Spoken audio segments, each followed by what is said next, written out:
வணக்கம்.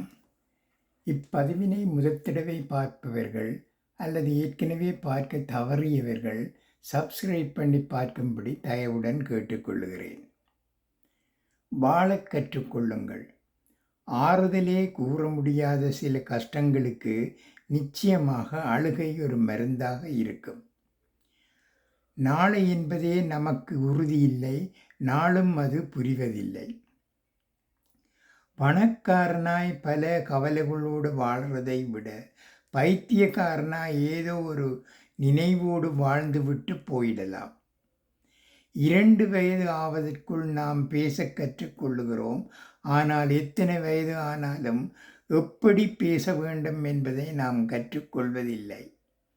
நாம் சந்திக்கும் ஒவ்வொரு நபர்களும் வெவ்வேறு விதமான போராட்டங்களை வாழ்ந்து கொண்டிருக்கிறார்கள். நரகம் என்னவோ இந்த வாழ்க்கையை விட வலித்து விடப் போவது இல்லை என்றே தோன்றுகிறது. நம்மில் பெரும்பாலானோர் சுய ஆர்வம் கொண்டு நீந்த கற்றுக்கொண்டதை விட இன்னொருவர் தள்ளிவிடுவதன் மூலம் நீந்த கற்றுக்கொண்டவர்களே அதிகம். வாழும் நாட்களில் சந்தோஷத்தையும் மன அமைதியையும் தேடுங்கள். மனிதனுடைய வாழ்நாள் தேவைகள் ஒருபோதும் தீர்ந்துவிடப் போவதில்லை. இனி எதற்கும் ஏன் என கேள்வி கேட்காதே என்று சொன்னால் அதற்கும் ஏன் என்று தான் கேட்பாள் இந்த பெண். அன்பை வெளிப்படுத்த தயக்கம் இருப்பது போலவே இந்த கோபத்தை வெளிப்படுத்தவும் இருந்துவிட்டால் எத்தனை நன்றாக இருந்துவிடும். சில பிள்ளைகளுக்கு 25 ஆண்டுகள் தகப்பனின் வருமானத்தில் தான் வாழ்ந்தோம் என்பது மறந்து போகிறது. 15 ஆண்டுகள் நம் வருமானத்தில் வாழ்கிறார்கள் என்பது மட்டும் நன்றாக நினைவில் இருக்கிறது. கெட்ட உள்நோக்கத்துடன் கூறப்படும் உண்மை 1000 பொய்களை விட மோசமானது. வேலையில்லாதவனின் பகலும் நோயாளியின் இரவும் மிக நீளமானவை.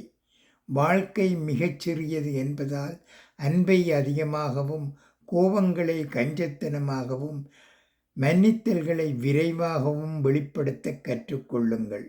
மனக்காயங்களுக்கான மருந்தை கண்டுபிடித்தால் அவன்தான் உலகின் பெரிய பணக்காரன் ஆவான். எத்தனை காலம் கடந்தால் என்ன, சில நினைவுகளுக்கு நிறை விழுவதே இல்லை. இழைப்பதற்கு மட்டும் வருந்த வேண்டுமெனில் வாழ்நாள் போதாது. ஏனெனில் இந்த வாழ்க்கையில் இழப்புக்கள் தான் ஏராளம். பூனையை விட சிங்கம் வலிமையானது என்று எலிகள் ஒருபோதும் ஒத்துக்கொள்ளாது. தவறான வழியில் வெல்பவனை வாழ்த்தியும் நேர்மையான வழியில் சென்று தோற்றவனை தாழ்த்தியும் பேசும் சமுதாயம்தான் குற்றங்களுக்கு காரணம். சிரித்து கொண்டே உன்னோடிருந்து உன்னை சீரழிக்கும் துரோகியை விட முறைத்து கொண்டே உன் முன்னிருக்கும் எதிரி மேலானவன். அவ்வளவு எளிதாக யாரிடமும் இருந்து பிரிந்துவிட இயலவில்லை. பிரிவு என்ற பெயரில் கொஞ்சம் ஒதுங்கி மட்டுமே இருக்க முடிகிறது. உனக்காக தன் மீதான நியாயமான வாதத்தை கூட நிறுத்தி கொள்ளும் பெண் கிடைத்தால் ஒருபோதும் இழந்து விடாதே. அலைகளில் கால்களை நனைக்கும் சுகம் கப்பலில் கடல் நடுவில் பயணம் போகும்போது கிடைப்பதில்லை.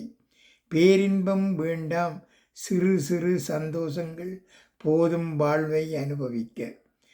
100 பேரின் வாயை மூட முயற்சிப்பதை விட நம் காதுகளை மூடிக்கொள்வது மிகச் சிறந்தது.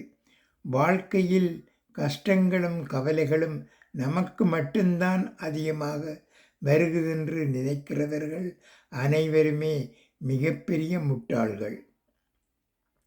புன்னகை பிரச்சனைகள் வருவதை தள்ளி போடும். மௌனம் பிரச்சனைகளே வராமல் தடுக்கும். எல்லா பிரச்சனைகளுக்கும் இந்த வாய் காரணம். அறிவாளியை விலை கொடுத்து வாங்கிவிடலாம். உணர்ச்சியுள்ள மனிதனையும் அன்பான மனிதர்களையும் விலை கொடுத்து வாங்க முடியாது. வாழ்வோடு போராடி சாவதிலும் சாவோடு போராடி வாழ்வதிலுமே வாழ்க்கை முடிந்து விடுகிறது. நன்றி, வணக்கம்.